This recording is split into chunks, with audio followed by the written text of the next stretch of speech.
साठी खूप आनंदाचा दिवस आहे। एक ऐतिहासिक आजचा हा दिवस म्हणावा लागेल की पुण्यामध्ये मेट्रो सुरू झाली, मेट्रोचा विस्तार टप्प्याटप्प्याने होतोय।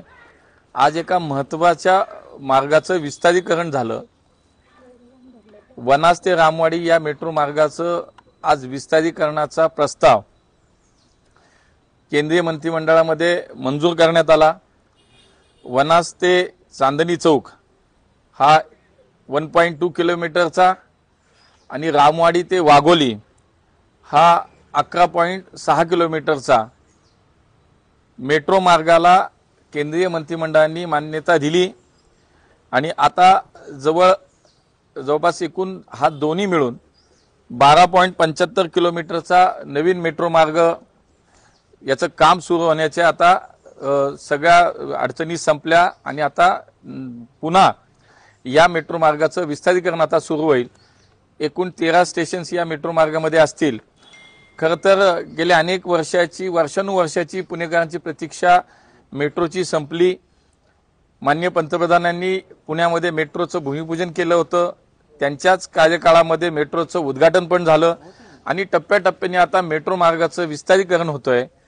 एकूण 32 किलोमीटरचा मेट्रो मार्ग आज पुण्यात सुरू असताना आता नव्यानं परत 12.75 किलोमीटरचा हा नव्यानं मेट्रो मार्ग आता पुण्यामध्ये होईल आणि ज्याच्यामध्ये खऱ्या अर्थानं आता एकूण पुण्याचं हे पूर्व आणि पश्चिम जे काही टोक आहे ते जोडलं जाईल। पुण्याच्या एकूणच ह्या सगळ्या उपनगरांना जोडणारा हा मार्ग असेल। त्यामुळे माननीय मोदीजी, माननीय देवेंद्रजींना मी पुणेकरांच्या वतीनं धन्यवाद देतो। मागच्याच महिन्यामध्ये 30 मेला याला मंजुरी मिळावी, या मार्गांना मंजुरी मिळावी म्हणून केंद्रीय नगर विकास मंत्री माननीय मनोहरलाल खट्टरजी यांची मी भेट घेतली होती आणि या भेटीमध्ये खूप चांगली चर्चा झाली, सकारात्मक चर्चा झाली। त्याच्यामध्ये 2 विषय या भेटीमध्ये ज्याच्यावरती आम्ही चर्चा केली, जी मी त्यांच्याकडे मागणी केली होती। एक तर आज जो मंजूर झाला त्या मार्गाच्या विषयी वनाज ते चांदणी चौक आणि रामवाडी ते वाघोली या दोन्ही मार्गाला PIBची मान्यता झाली। आता केंद्रीय मंत्रिमंडळाची मान्यता हवी, हा एक विषय होता।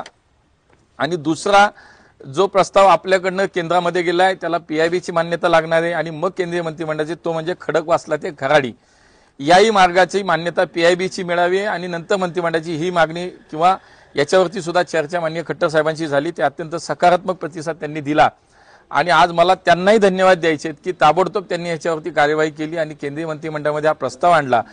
त्यामुळे महाराष्ट्र सरकार म्हणून माननीय देवेंद्रजी ही सातत्यानं या मेट्रो मार्गाच्या पुण्याच्या विस्तारीकरणासाठी सुद्धा त्यांच्याही नेहमी सूचना होत्या।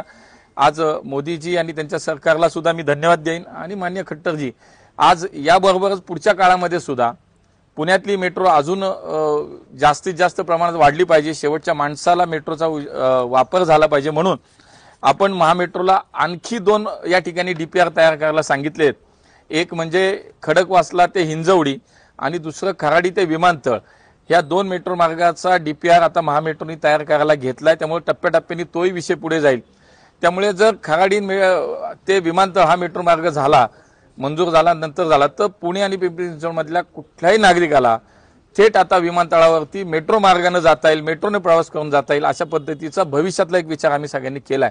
त्यामुळे खऱ्या अर्थानं आज पुणेकरांसाठी खूप महत्त्वाचा दिवस आहे, आनंदाचा आहे। त्यामुळे पुणेकरांच्या वतीने माननीय मोदी सरकारचं, माननीय मोदीजींचं, माननीय देवेंद्रजींचं मी मनापासून या ठिकाणी आभार मानतो, अभिनंदनही करतो। स्वारगेट ते कात्रजचा जो मार्गाचं आता आपण उद्घाटन केलेलं होतं, लोकार्पण भूमिपूजन, तर त्याची काय परिस्थिती आहे? अजूनही काम सुरू झालं? तो मार्गाचं भूमिपूजन झालं, मला वाटतं त्याची काहीतरी निविदा प्रक्रिया आता सुरू आहे। त्यामुळे निविदा प्रक्रिया सुद्धा झाली आहे। खऱ्या अर्थानं ते काम आता लवकर सुरू होईल। त्यामुळे कात्रज ते स्वारगेट ते कात्रज हा पूर्ण भूमिगत मार्ग आहे, त्याचे काम आता लवकर सुरू होईल। पिंपरी ते निगडीचं जे विस्तारीकरण होणार होतं ते सुद्धा करण्यासाठी पाठपुरावा केला जाईल। निश्चितपणे शेवटी पुणे आहे आणि पिंपरी चिंचवड दोन्ही महानगर एकमेकाशी आमची जोडलेली आहेत। आज मी केंद्रामध्ये प्रतिनिधित्व करतो, या शहराचं करतो, जिल्ह्याचं करतो, राज्याचं करतो। त्यामुळे पुणे आणि पिंपरी चिंचवड या दोन्ही शहरांच्या विषयात निश्चितपणे पुढच्या काळात तोही प्रस्ताव लवकरात लवकर मान्य करण्यासाठीचे माझे प्रयत्न राहतील। धन्यवाद।